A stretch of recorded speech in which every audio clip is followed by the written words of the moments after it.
ಕರಾವಳಿಯಲ್ಲಿ ನಿರಂತರವಾಗಿ ಮಳೆ ಸುರಿತಾ ಇದೆ. ಮಳೆ ಸುರಿದಂಥ ಪರಿಣಾಮವಾಗಿ ನದಿಯ ನೀರು ಉಕ್ಕಿ ಹರಿದು ಆ ನದಿ ತಟದ ಪ್ರದೇಶಗಳೇನಿದೆ ಅದಕ್ಕೆ ನೀರು ನುಗ್ಗುವುದು ಒಂದು ಸಹಜ ಪ್ರಕ್ರಿಯೆ. ಆದರೆ ಅದೊಂದು ರೀತಿಯಲ್ಲಿ ಪ್ರಾಕೃತಿಕವಾಗಿ ಒಂದು ಮಳೆಗಾಲದ ವೇಳೆಯಲ್ಲಿ ಆ ರೀತಿಯ ಸಮಸ್ಯೆಗಳಾಗುತ್ತೆ. ಆದರೆ ಈ ಭಾಗದ ಅಂದರೆ ಮಂಗಳೂರು ಹೊರವಲಯದ ಆದ್ಯಪಾಡಿಯ ಸಮಸ್ಯೆ ಬೇರೆ.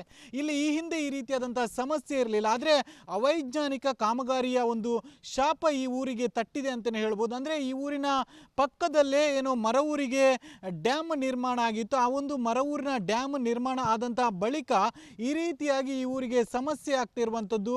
ಅಂದರೆ ಬಹು ಗ್ರಾಮ ಕುಡಿಯುವ ನೀರಿನ ಉದ್ದೇಶಕ್ಕಾಗಿ ಆ ಒಂದು ಮರವೂರಿನಲ್ಲಿ ಡ್ಯಾಮ್ ನಿರ್ಮಾಣ ಮಾಡಲಾಗಿತ್ತು ಫಲ್ಗುಣಿ ನದಿಗೆ ಅಡ್ಡಲಾಗಿ. ಆದರೆ ಆ ಒಂದು ಡ್ಯಾಮ್ ನಿರ್ಮಾಣ ಭಾಳಷ್ಟು ಜನರಿಗೆ ಉಪಕಾರಿ, ಆದರೆ ಈ ಊರಿನ ಜನರಿಗೆ ಅದೊಂದು ಶಾಪವಾಗಿ ಪರಿಣಮಿಸಿದೆ ಅಂತ ಹೇಳ್ಬೋದು. ಯಾಕಂದರೆ ಆ ಡ್ಯಾಮ್ ಆದ ಬಳಿಕ ಆ ಡ್ಯಾಮಿನಿಂದ ಬರುವಂಥ ನೀರು ಈ ಭಾಗದ ಆದ್ಯಪಾಡಿಯ ಪ್ರದೇಶ ಏನಿದೆ ಈ ಪ್ರದೇಶ ಸಂಪೂರ್ಣವಾಗಿ ಮುಳುಗಡೆಗೆ ಕಾರಣ ಆಗ್ತಿರುವಂಥದ್ದು. ಆದ್ಯಪಾಡಿಯ ಈ ಭಾಗದಲ್ಲಿ ಸುಮಾರು 30ರಷ್ಟು ಮನೆಗಳಿದೆ. ಈ ಹಿಂದೆ ಈ ಮನೆಗಳಿಗೆ ಯಾವುದೇ ರೀತಿಯಾದ ಸಮಸ್ಯೆ ಇರಲಿಲ್ಲ. ಆದರೆ ಡ್ಯಾಮ್ ನಿರ್ಮಾಣ ಆದ ಬಳಿಕ ಈ ರೀತಿಯಾಗಿ ಸಮಸ್ಯೆ ಆಗ್ತಾ ಇರುವಂಥದ್ದು.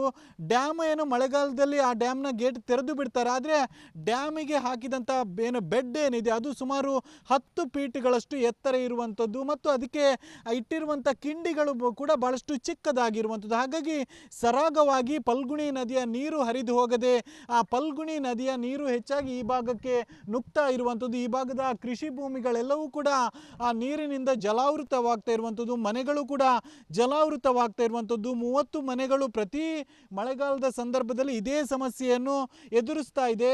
ಅಂದರೆ ಡ್ಯಾಮ್ ನಿರ್ಮಾಣ ಆಗಿ ಒಂದು ಸುಮಾರು 10 ವರ್ಷ ಆಯಿತು. 10 ವರ್ಷಗಳಿಂದಲೂ ಕೂಡ ನಿರಂತರವಾಗಿ ಈ ಭಾಗದಲ್ಲಿ ಈ ರೀತಿಯಾಗಿ ಸಮಸ್ಯೆ ಇರುವಂಥದ್ದು. ಮನೆಗಳು ಜಲಾವೃತ ಆಗ್ತಿರುವಂಥದ್ದು, ಕೃಷಿ ಭೂಮಿಗಳು ಜಲಾವೃತ ಆಗ್ತಿರುವಂಥದ್ದು, ಪದೇ ಪದೇ ಇದೇ ರೀತಿಯಾದಂಥ ಸಮಸ್ಯೆ ಆಗ್ತಾ ಇರುವಂಥದ್ದು. ಹಿಂದೆಲ್ಲ ಜೋರಾದಂಥ ಮಳೆಯ ಸಂದರ್ಭದಲ್ಲಿ ಕೆಲ ಗಂಟೆಗಳ ಕಾಲ ಈ ರೀತಿಯಾಗಿ ನೀರು ನುಗ್ತಾ ಇತ್ತು ಮತ್ತು ಹೋಗ್ತಾ ಇತ್ತು. ಆದರೆ ಊರಿನವರಿಗೆ ಅದರಿಂದ ಯಾವುದೇ ಸಮಸ್ಯೆ ಆಗ್ತಿರಲಿಲ್ಲ. ಆದರೆ ಈಗ ಸಣ್ಣ ಮಳೆ ಆದರೂ ಕೂಡ ಈ ಭಾಗದ ಭೂಮಿಗಳಿಗೆ ನೀರು ನುಗ್ತಾ ಇರುವಂಥದ್ದು, ಮನೆಗಳು ಜಲಾವೃತವಾಗ್ತಾ ಇರುವಂಥದ್ದು, ಇದರಿಂದ ಬಹಳಷ್ಟು ಸಮಸ್ಯೆ ಎದುರಿಸ್ತಾ ಇದ್ದಾರೆ. ಹೀಗಾಗಿ ದೋಣಿಗಳ ಸಹಾಯದಿಂದ ಆ ಭಾಗಕ್ಕೆ ತೆರಳುವಂಥ ತೆರಳಬೇಕಾದಂಥ ಅನಿವಾರ್ಯತೆ ಈ ಭಾಗದ ಜನರಿಗೆ, ಅಂದರೆ 30 ಮನೆಗಳಿಗೆ ಸುಮಾರು 10ಕ್ಕಿಂತಲೂ ಹೆಚ್ಚು ಈ ರೀತಿಯಾಗಿ ದೋಣಿಗಳನ್ನು ಇಟ್ಕೊಂಡಿದ್ದಾರೆ. ಮಳೆಗಾಲ ಬಂತು ಅಂದರೆ ಸಾಕು ಇವರೆಲ್ಲರೂ ಕೂಡ ದೋಣಿಯಲ್ಲೇ ಹೋಗುವಂಥ ಪರಿಸ್ಥಿತಿ ಇದೆ. ಇದು ಈ ಊರಿನ ಭಾಗದ ಜನರ ದೊಡ್ಡ ಸಮಸ್ಯೆ ಆಗಿರುವಂಥದ್ದು. ಈ ಬಗ್ಗೆ ಸಾಕಷ್ಟು ಬಾರಿ ಜಿಲ್ಲಾಡಳಿತಕ್ಕೂ ಕೂಡ ಹೇಳಿದ್ದಾರೆ. ಕಳೆದ ಬಾರಿ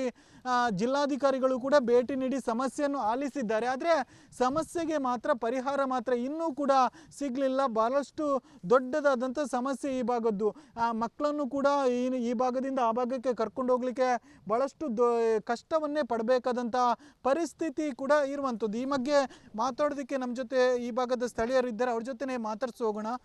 ಯಾವ ರೀತಿಯಾಗಿ ಸಮಸ್ಯೆ ಆಗ್ತಿದ್ರೆ ಹಿಂದೆ ಸಮಸ್ಯೆಗಿಂತ ಈ ರೀತಿಯಾಗಿ, ಅಂದರೆ ಹಿಂದೆ ಈ ರೀತಿಯಂಥ ಸಮಸ್ಯೆ ಇರಲಿಲ್ಲ, ಎಷ್ಟು ವರ್ಷದಿಂದ ಈ ರೀತಿಯಂಥ ಸಮಸ್ಯೆ ಆಗ್ತಾ ಇದೆ? ಇದು ಒಂದು 11 ವರ್ಷ ಆಯಿತು. 11 ವರ್ಷದಿಂದ ಇದೇ ಸಮಸ್ಯೆ. ಮರವೂರು ಡ್ಯಾಮ್ ಆಗಿ 11 ವರ್ಷ ಆಯಿತು. ಅದರ ನಂತರ ಪ್ರತಿ ವರ್ಷ ಇದೇ ಒಂದು ಮಳೆ ಬಂದರೆ, ಸಣ್ಣ ಮಳೆ ಬಂದರೂ ಸಾಕು ಇದೇ ಮಳೆ ಹೀಗೆ ನೆರೆ ಬರೋದು. ಯಾಕೆಂದರೆ ಅದು ನೀರು ಹೋಗುವ ಸರಾಗವಾಗಿ ಮಳೆಗಾಲದ ನೀರು ಹೋಗುವಂಥದ್ದು ವ್ಯವಸ್ಥೆ ಇಲ್ಲ ಅಲ್ಲಿ. ಎಮರ್ಜೆನ್ಸಿ ಗೇಟ್ ಇಲ್ಲ ಅದಕ್ಕೆ. ಅವರು ಒಂದು 8 ಫೀಟ್ ಬೆಡ್ ಮಾಡಿ 3 ಫೀಟ್ ಕಿಂಡಿ 3 ಫೀಟ್ ಪಿಲ್ಲರ್ ಮಾಡಿ ಬ್ಲಾಕ್ ಮಾಡಿ ಬಿಟ್ಟಿದ್ದಾರೆ. ಮಳೆಗಾಲ ನೀರು ಹೋಗುವಂಥದ್ದು ಸರಾಗವಾಗಿ 2 ಬದಿಯಲ್ಲಿ 30 ಮೀಟ್ರದ್ದು ಹೈಡ್ರೋಲಿಕ್ ಗೇಟ್ ಮಾಡಿಬಿಟ್ರೆ ನಮಗಿಂತ ಪರಿಸ್ಥಿತಿ ಆಗೋದಿಲ್ಲ. ಸಣ್ಣ ಮಳೆ ಆದರೂ ಕೂಡ ಇಷ್ಟೇ. ಹೌದು, ಸಣ್ಣ ಮಳೆ ಒಂದು ದಿವಸ 5-6 ಗಂಟೆ ಮಳೆ ಬಂದರೆ ನಮಗಿಂತ ಪರಿಸ್ಥಿತಿ ಬರ್ತದೆ. ಆದ್ದರಿಂದ ನಾವು ದಯವಿಟ್ಟು ಅವರಲ್ಲಿ ಕೇಳಿ ಇಷ್ಟು 5-6 ವರ್ಷದಿಂದ ಮನವಿ ಎಲ್ಲ ಮಾಡಿ ಎಲ್ಲ ಕೊಟ್ಟಿದ್ದೇವೆ. ಅವರೊಂದು ಇನ್ನಾದರೂ ಬರುವ ವರ್ಷಕ್ಕಾದರೂ ಒಂದು ಎಮರ್ಜೆನ್ಸಿ ಗೇಟ್ ಮಾಡಿಬಿಟ್ರೆ ನಮಗಿಂತ ಪರಿಸ್ಥಿತಿ ಬರೋದು. ಅದನ್ನು ನಾವು ಕೇಳ್ಕೊಳ್ಳೋದು ಅಷ್ಟೇ. ಇದೆಲ್ಲ ದೋಣಿ ಅವಶ್ಯಕತೆ ಇರಲಿಲ್ವಾ ಅಂತಂದರೆ ಆ ಮಳೆ ಬರ್ತಿತ್ತು, ನೀರು ಹೋಗ್ತಾ ಇತ್ತು ಅಲ್ವಾ? ಹೌದು, ಮೊದಲು ಅವರು ಡ್ಯಾಮ್ ಮಾಡುವ ಮೊದಲು ಜೋರಾಗಿ 1 ತಿಂಗಳು ಮಳೆ ಬಂದರೆ ಒಂದು ನೆರೆ ಬರ್ತಾ ಹೋಗ್ತಾ ಇತ್ತು. ಅದು ಒಂದು ದಿವಸ ಬಂದರೆ ಮರು ದಿವಸ ಹೋಗ್ತಾ ಇತ್ತು. ಇಂಥ ಪರಿಸ್ಥಿತಿಯಲ್ಲಿ ಈಗ ಇದು ನೆರೆ ಬಂದರೆ 1 ತಿಂಗಳು ಸಮೇತ ನಿಲ್ತದೆ, ಒಂದೊಂದು ತಿಂಗಳು ನಿಲ್ತು ಬಿಡ್ತದೆ. ಕೃಷಿ ಭೂಮಿ ಕೂಡ ಭಾಳಷ್ಟು ಸಮಸ್ಯೆ ಇದರಿಂದ. ಹೌದು, ಭತ್ತ ಎಲ್ಲ ನಾಶ ಆಗಿದೆ, ಅಡಿಕೆ, ತೆಂಗು, ಬಾಳೆ ಎಲ್ಲ ನಾಶ ಆಗ್ತಾ ಉಂಟು. ಅದಕ್ಕೆ ಯಾರು ಹೊಣೆ ಇದ್ದಾರೆ? ಪ್ರತಿ ವರ್ಷ ಹೋಗ್ತದೆ. ನಾವು ಪ್ರತಿ ವರ್ಷ ಮಾಡಿದೆ. ಈಗಲೂ ಗದ್ದೆ ಎಲ್ಲ ಬಿತ್ತನೆ ಮಾಡಿದ್ದೀವಿ, ಎಲ್ಲ ಹೋಗಿದೆ. ಯಾರಲ್ಲಿ ಕೇಳೋದು ನಾವು? ಈ ಭಾಗದ ಪ್ರತಿ ವರ್ಷ ಇದೇ ರೀತಿಯಂತ ಸಮಸ್ಯೆಯನ್ನು ಎದುರಿಸ್ತಾ ಇದ್ದಾರೆ. ಅಂದರೆ ಕೃಷಿ ಭೂಮಿಗಳಿದೆ, ಆದರೆ ಕೃಷಿ ಮಾಡ್ತಾ ಇದ್ದಾರೆ, ಆದರೆ ಆ ಫಸಲು ಕೈಗೆ ಬರ್ತಾ ಇಲ್ಲ. ಅಂದರೆ ಪ್ರಮುಖವಾಗಿ ಭತ್ತದ ಕೃಷಿಯಲ್ಲಿ ಈ ಭಾಗದಲ್ಲಿ ಮೂರು ರೀತಿಯಲ್ಲಿ ಭತ್ತದ ಕೃಷಿ ಮಾಡ್ತಾರೆ, ಸುಗ್ಗಿ, ಎನೆಲು ಮತ್ತು ಕೊಲಕ್ಕೆ ಅಂತ. ಆದರೆ ಹೆಚ್ಚಾಗಿ ಎರಡು ಕೃಷಿ ಮಾಡ್ತಾರೆ, ಎನೆಲು ಮತ್ತು ಸುಗ್ಗಿ ಅಂತ. ಆದರೆ ಈ ಭಾಗದಲ್ಲಿ ಒಂದು ಭತ್ತದ ಎನೆಲು ಏನೋ ಕೃಷಿ ಮಾಡ್ತಾರೆ, ಅದು ಸಾಧ್ಯವೇ ಆಗ್ತಾ ಇಲ್ಲ. ಆದರೆ ಬಿತ್ತಾರೆ, ಪರಿಶ್ರಮ ಪಟ್ಟು ಬಿತ್ತುತ್ತಾರೆ, ಆದರೆ ಆ ಫಸಲು ಕೈಗೆ ಸಿಗ್ತಾ ಇಲ್ಲ. ಎಲ್ಲವೂ ಕೂಡ ಈ ರೀತಿಯಾಗಿ ಜಲಾವೃತ ಆಗಿ ಹೋಗ್ತಾ ಇದೆ, ನಾಶ ಆಗಿ ಹೋಗ್ತಾ ಇದೆ. ಈ ಬಗ್ಗೆ ಕಳೆದ ಬಾರಿ ಜಿಲ್ಲಾಡಳಿತಕ್ಕೆ ಕೂಡ ಮಾಹಿತಿ ನೀಡಿದ್ರು, ಜಿಲ್ಲಾಧಿಕಾರಿಗಳು ಬಂದು ಪರಿಶೀಲನೆ ಮಾಡಿದ್ರು, ಆದರೆ ಪರಿಹಾರ ಮಾತ್ರ ಸಿಗಲಿಲ್ಲ. ಹಾಗಾಗಿ ಇಲ್ಲಿನ ನಿವಾಸಿಗಳು ಒಂದು ಆಗ್ರಹ ಮಾಡೋದು ಏನಂದರೆ, ಡ್ಯಾಮಿನ ಅವೈಜ್ಞಾನಿಕತೆ ಏನಿದೆ ಅದನ್ನು ಸರಿಪಡಿಸಬೇಕು. ಡ್ಯಾಮಿನಿಂದ ಸರಿಯಾದಂಥ ಅಂದರೆ ಸರಾಗವಾಗಿ ನೀರು ಹೋಗಲಿಕ್ಕೆ ವ್ಯವಸ್ಥೆ ಮಾಡಬೇಕು. ಹಾಗೇನಾದರೂ ಮಾಡಿದಂಥ ಪರಿಣಾಮ ಮಾಡಿದರೆ ಯಾವುದೇ ರೀತಿಯಂಥ ಸಮಸ್ಯೆ ಉಂಟಾಗುವುದಿಲ್ಲ ಅನ್ನುವಂಥದ್ದನ್ನು ಸ್ಥಳೀಯರು ಹೇಳ್ತಾ ಇರುವಂಥದ್ದು. ಆದಷ್ಟು ಬೇಗ ಏನು ಜಿಲ್ಲಾಡಳಿತ ಕೂಡ ಎಚ್ಚೆತ್ತುಕೊಂಡು ಈ ಭಾಗದ ನಿವಾಸಿಗಳ ಏನು ಸಮಸ್ಯೆಗೆ ಪರಿಹಾರವನ್ನು ಕೊಡಬೇಕು ಅನ್ನುವಂಥದ್ದು ನಮ್ಮ ಆಗ್ರಹ ಕೂಡ. ಕ್ಯಾಮ್ರಾ ಪರ್ಸನ್ ದಿವಾಕರ್ ಪದ್ಮುಂಜ ಜೊತೆ ದಿನೇಶ್ ಕಾಶಿಪಟ್ನ, ರಿಪಬ್ಲಿಕ್ ಕನ್ನಡ, ಮಂಗಳೂರು. ಹೊರವಲಯದ ಆದ್ಯಪಾಡಿಯಲ್ಲಿ ಜಲಾವೃತವಾಗಿರುವ ಕಾರಣವಾಗಿ ಮನುಷ್ಯರಿಗೆ ಮಾತ್ರ ಅಲ್ಲ, ಪ್ರಾಣಿಗಳಿಗೂ ಕೂಡ ಸಮಸ್ಯೆ ಆಗ್ತಾ ಇರುವಂಥದ್ದು ನೀವೀಗ ದೃಶ್ಯದಲ್ಲಿ ನೋಡ್ಬೋದು. ಸುತ್ತಲೂ ನೀರು ಇರುವಂಥ ಜಲಾವೃತ ಆಗಿರುವಂಥದ್ದು, ನಡುವೆ ಏನು ದನದ ಹಟ್ಟಿ ಇರುವಂಥದ್ದು. ಏನಾದರೂ ನೀರಿನ ಮಟ್ಟ ಮತ್ತಷ್ಟು ಏರಿಕೆಯಾದಲ್ಲಿ ಆ ಹಟ್ಟಿಯೇ ಮುಳುಗಡೆ ಆಗುವಂಥ ಸಾಧ್ಯತೆಗಳು ಕೂಡ ಇದೆ. ಭಾಳಷ್ಟು ಅಂದರೆ ಮನೆಯವರು ಆ ಭಾಗದಲ್ಲಿ ಮನೆ ಇದೆ, ನಡುವಲ್ಲಿ ಈ ರೀತಿಯಾಗಿ ಹಟ್ಟಿ ಮಾಡಿಕೊಂಡಿದ್ದಾರೆ. ಈ ಹಟ್ಟಿಯ ಸುತ್ತಲೂ ಕೂಡ ಈ ರೀತಿಯಾಗಿ ಜಲಾವೃತ ಆಗಿರುವಂಥದ್ದು. ಇದರಿಂದ ಬಹಳಷ್ಟು ಕಷ್ಟ ಆಗ್ತಾ ಇದೆ. ಅಂದರೆ ದನವನ್ನು ಕೂಡ ಮತ್ತೊಂದು ಕಡೆ ಸಾಗಿಸುವುದಕ್ಕೂ ಕಷ್ಟ, ಮತ್ತೊಂದು ಕಡೆ ನೀರಿನ ಮಟ್ಟ ಏರಿಕೆ ಆದರೆ ಏನು ಮಾಡಲಾಗಂಥ ಪರಿಸ್ಥಿತಿ ಕೂಡ ಇದೆ.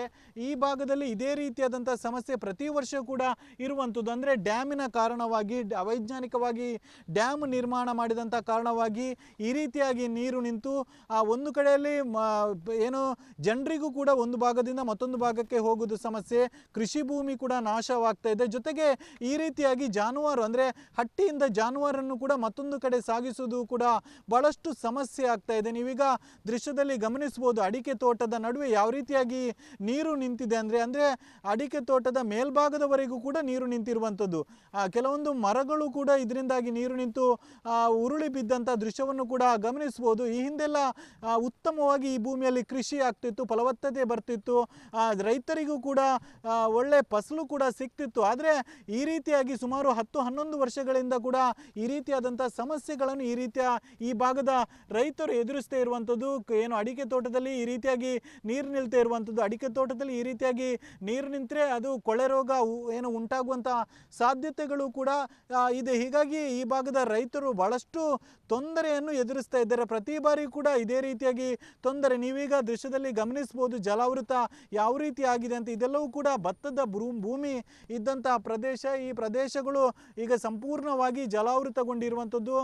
ಒಂದು ಭಾಗದಿಂದ ಮತ್ತೊಂದು ಭಾಗಕ್ಕೆ ಜನ ಹೋಗುವುದಕ್ಕೆ ದೋಣಿಯನ್ನು ಅವಲಂಬಿಸಿರುವಂಥದ್ದು. ದೋಣಿ ಮೂಲಕವಾಗಿ ಈ ರೀತಿಯಾಗಿ ಒಂದು ಭಾಗದಿಂದ ಮತ್ತೊಂದು ಭಾಗಕ್ಕೆ ಜನರು ಹೋಗ್ತಾ ಇರುವಂಥ. ಒಟ್ಟಿನಲ್ಲಿ ಆದ್ಯಪಾಡಿಯಲ್ಲಿ ಪ್ರತಿ ವರ್ಷ ಕೂಡ ಇದೇ ರೀತಿಯಂಥ ಸಮಸ್ಯೆ ಇದೆ. ಜನರು ಇಲ್ಲಿನ ಈ ಭಾಗದ ಜನರು ಪ್ರತಿ ವರ್ಷ ಕೂಡ ಬೇಡಿಕೆ ಸಲ್ಲಿಸ್ತಾನೆ ಬಂದಿದ್ದಾರೆ, ಆದರೆ ಪರಿಹಾರ ಮಾತ್ರ ಸಿಗ್ತಲ್ಲ. ಮುಂದಾದರೂ ದಕ್ಷಿಣ ಕನ್ನಡ ಜಿಲ್ಲಾಡಳಿತ ಎಚ್ಚೆತ್ತುಕೊಂಡು ಈ ಭಾಗದ ನಿವಾಸಿಗಳಿಗೆ ಒಂದು ಪರಿಹಾರ ಕಲ್ಪಿಸಬೇಕು. ಅಂದರೆ ಅವೈಜ್ಞಾನಿಕ ಕಾಮಗಾರಿಯಾಗಿ ಡ್ಯಾಮ್ ನಿರ್ಮಿಸಿದ್ರಿ, ಅದನ್ನು ಒಂದು ಸರಿಪಡಿಸಬೇಕು, ನೀರು ಸರಾಗವಾಗಿ ಹೋಗುವಂಥ ವ್ಯವಸ್ಥೆ ಮಾಡಬೇಕು ಅನ್ನೋದು ಈ ಭಾಗದ ಜನರ ಆಗ್ರಹ. ಅದು ಆದಷ್ಟು ಬೇಗದಲ್ಲಿ ಆ ಒಂದು ಡ್ಯಾಮ್ ಸರಿ ಆಗಲಿ ಅನ್ನೋದು ಕೂಡ ನಮ್ಮ ಆಶಯ. ಕ್ಯಾಮರಾ ಪರ್ಸನ್ ದಿವಾಕರ್ ಪದ್ಮುಂಜ ಜೊತೆ ದಿನೇಶ್ ಕಾಶಿಪಟ್ನ, ರಿಪಬ್ಲಿಕ್ ಕನ್ನಡ, ಮಂಗಳೂರು.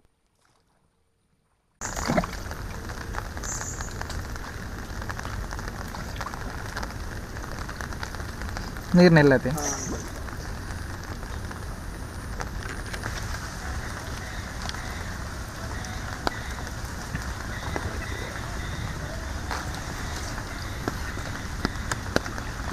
ಹಂಚಿ ಅವ್ವ ಹಂಚಿದ ಹಂಚಿ ನಮ್ಮ ಐತೆ ಪಾಯತ ಐತೆ ಲಂಚ್ ಕೂಡ ಕರ್ಬೋದು ಹಂಚಿ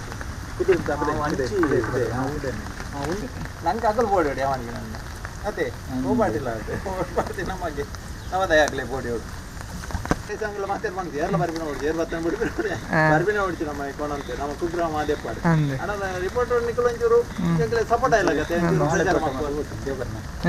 ಪ್ರಚಾರ ಮಾಡ್ತಾರೆ ಡ್ಯಾಮ್ ತಲ್ಪುಂಡತ್ತೆ ಪೂರ ಬೋಡ್ಜರಿದಲ್ಲ ನಮ್ಮ ಸೈಲೆಂಟ್ ನಮ್ಮ ಪ್ರತಿಭಟನೆ ಮಾಡ್ಕೊಂಡು ಬಂದಿಲ್ಲ ನಮ್ಮ ಇಂಚಿನ ಗೊತ್ತಿಲ್ಲ ಮಂಡದೆ ಎರಡ ಈ ರಾಜಕೀಯದ ಒತ್ತಡಕ್ಕೆಲ್ಲ ಕೊಳ್ಚಿನ ನಮ್ಮ ಸಮಸ್ಯೆ ಅಕುಲು ಉಳ್ಳೇರಿ ಅಕುಲು ಉಳ್ಳೇರಿ ನೆಟ್ಟು ಪೂರ ರಜೆಗೆ ಉಂಟು ನೆಟ್ ಮಸ್ತ್ರಾಜ್ ಪ್ರಸ್ತಾಪ ಮಲ್ಪುಲಿ ಬೇರೆ ನಿಜವಾದ ಪಂಪೇನೆ ಬೇರೆ ಇದನ್ನು ಒಂದು ಉಂಟದೆ ಒಂದು ಪ್ರಸ್ತಾಪ ಪಾಡಿ ಒಕ್ಕ ನಮ್ಮ ಪಿರಿಯಡ್ ಏರೇನು ಪತ್ತಾನು ಮಲ್ಪುನೆ ಅದೇ ವರ್ಷ ಇಂಚೇನೇನು ತಿಂಗಳು ಗಟ್ಟಲೆ ಇಲ್ಲಿ ಇತ್ತಿತ್ತು ಮಲ್ಲ ಇಲ್ಲಿ ರೋಡು ನೀರು ಉಂಟುಂಡು ಪೋಪಿನಿ ಹೆಂಗ ವರ್ಷ ಇಲ್ಲು ಕೂಡ ಉಂಟು ಗೊತ್ತುಂಟೆ ಅವು ಐತನೇ ಪಾಲ್ಟಿ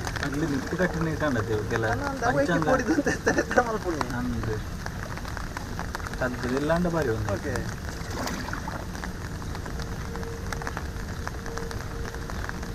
ನಮ್ಮ ಜನಕ್ಕೆ ಬೋಟ್ನಾಗ ಹೋಗ್ಬೇಕು ಆಗ್ತದೆ ಎಕರೆ ಜಾಗ ಉಂಟು ಅವು ನೆಟ್ಟ ಗುಡದವ್ರ ತಗೊಂಡು ಪೂರ ಆಮೆ ಮುರ್ಕಂದಿನ ರೋಡ್ ಸೈಡ್ ಇಲ್ಲಿ ಉಂಟದೆ ಯಾನಿದ್ದ ಕೊಂಚ ಜೀವನ ಬೆರಿ ಹೋಯ್ನುಂಡು ಅವು ಎಂಕ್ಲಿಗೆ ಗೊತ್ತು ಎರಡೇ ಜನಕ್ಕೆ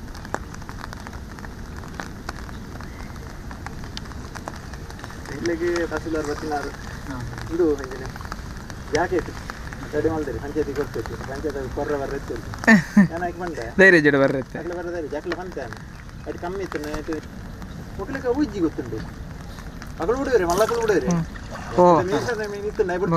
ಮೂಲಂಜಿತ ರೆಸಾರ್ಟ್ ಮಿನಿಪಾಡಿಗೆರ್ನಲ್ಲ ಬಂತು ಕೋಟಿಗೆಟ್ಲ ಕಾಸು ಮಾಡಿ ಮೂಲ ನೀರು ಸೇರಿ ಬಿಡ್ತೀನಿ ಮಲಮಲ್ಲ ಅಂತ ಇನ್ನು ಪಾಪ ತಗೊಳ್ಳತ್ತೆ ಯಾಕಲ್ಲ ಒಂಜಿ ಐತೆ ಒಳ್ಳೆ ಯೋಚನೆ ಉಂಟ